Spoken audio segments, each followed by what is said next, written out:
We all know that feeling, right? Over time, everything just seems to get more expensive. It feels like a law of nature. But what if I told you there's a world, a place with a totally bustling economy, where that just doesn't happen? A world that's achieved a kind of price stability that our own central banks can only dream about. Just take a look at this. In the video game Runescape, a really popular weapon, the rune scimitar, cost about 15,000 gold pieces back in 2005. Now, fast forward 2 decades. What does it cost today? Yep, the exact same. Now, think about what a gallon of gas cost you back then versus now. The difference is just wild. One of these economies has near-perfect price stability, and, well, the other one is ours. So that brings us to the big question, the real puzzle we're going to unpack here. How on earth did a bunch of game developers manage to create 2 straight decades of price stability, while the smartest, most powerful financial institutions in the world are constantly fighting to keep inflation from spiraling out of control? The answer, you'll see, is both totally brilliant and honestly a little bit scary. Okay, so to get how they solved it, you first have to understand the massive problem they were facing.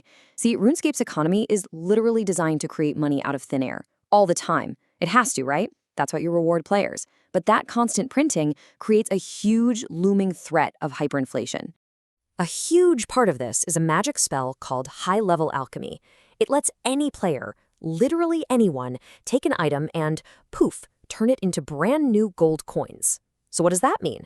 It means every single player is basically their own little central bank, constantly printing money and pumping it into the economy.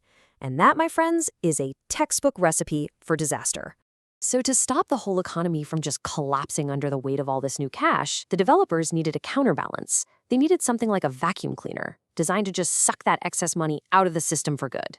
In economics, we call these sinks, and their one and only job is to permanently delete currency from existence. Now, their first try at one of these gold sinks, it was notoriously brutal. I mean, it was just a deeply flawed system that punished players. It actually got so bad that it forced the creators to go back to the drawing board and find a much, much smarter way to do things. This quote from the game's lead designer pretty much says it all. The old system was called death costs. So if your character died, you had to pay a massive fee to get your stuff back. But here's the problem. It was crushing new players who were just trying to learn the hard parts of the game, while the top-tier pros who never died paid, well, nothing. It was basically a tax on failure. And this slide just shows the genius of their policy shift perfectly. They moved from those death costs, which was really just a tax on trying and failing, to what they call the grand exchange tax. The new system is this tiny, almost invisible 1% tax on every single trade made in the game's main marketplace. It's a tax on success, and it brilliantly targets the wealthiest traders who are moving the most money. So to bring in this new system, they did something kinda crazy. They slashed that old, punishing death tax by a whopping 90%.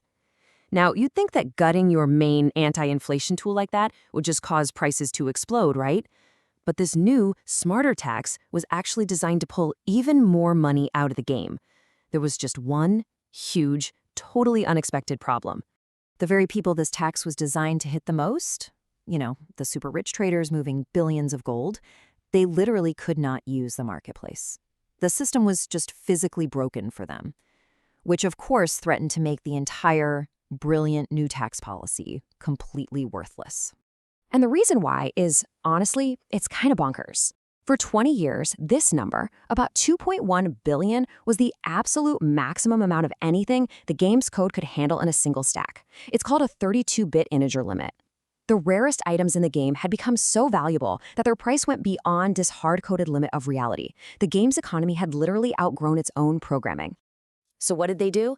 The developers had to dive deep into the game's code. We're talking 20-year-old code here, and perform what they called engine wizardry just to raise that cap. This finally allowed those gigantic trades to happen inside the tax marketplace, making sure the wealthiest players were finally paying their 1%. And this whole situation, this crazy fix, it really just highlights the incredible power these game developers, Jajeks, have at their fingertips. They operate with a set of tools that real-world economists would do anything for. Let's just call it their God mode. Okay, so that's God mode. Now let's contrast that with the real world. To really see why RuneScape pulled this off, we have to compare their tools to what our own central banks are working with. And instead of a surgeon's toolkit, the Fed is stuck using something a lot clumsier, more like a blunt instrument. This table lays it all out, plain and simple. JAJAX gets perfect data in real time. The Fed, they're looking in the rearview mirror at data that's months old. JAJAX can surgically delete a tiny bit of gold from every transaction. The Fed can't just reach into your bank account and delete 1% of your money. Can you imagine? And maybe most important of all, JAJAX controls supply. If we have a shortage of houses or oil, the Fed can't just press a button and create more. And that brings us to the Fed's main weapon, right? Interest rates. This metaphor from the sources we looked at is just perfect. Sure, raising rates to fight inflation will cool down the economy, but it's like opening a window in a blizzard. You might cool down that one hot room, but you also risk freezing the rest of the house in the process. It's messy, it hurts people who had nothing to do with the problem. It's a blunt instrument. So why the huge difference in outcomes? I mean, it's not just about having better tools. It really boils down to a fundamental trade-off that sits at the very heart of how these two economies are designed, a trade-off almost everyone misses. See, here's the secret. Runescape didn't solve inflation, it eliminated freedom. It's a totalitarian system. It's governed by predictable code. There are no sudden supply chain shocks. There's no human irrationality. That stability you see is a direct result of total control. Our economy? Well, it runs on freedom. And freedom, by its very nature, creates chaos and surprises and all the messiness of real life. You just don't get one without the other. Okay, so this is all a really fascinating thought experiment, but we can't just log out of the real world. So how do we actually apply these lessons to our real lives, our real bank accounts? All right, here are 4 really crucial takeaways. First, just get that inflation is math. It's not magic. It's always too much money chasing too few goods. Second, try to own some real-world Runescape items, scarce assets like property or a good business that tend to hold their value when cash doesn't. Third, you gotta expect cycles. The Fed is always playing catch-up, managing damage, not preventing it. And finally, learn to see the chaos as an opportunity.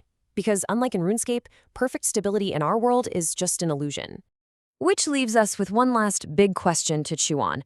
Imagine we could snap our fingers and implement Runescape's perfect, inescapable 1% tax on every transaction in our world. Would it solve a lot of problems? Maybe.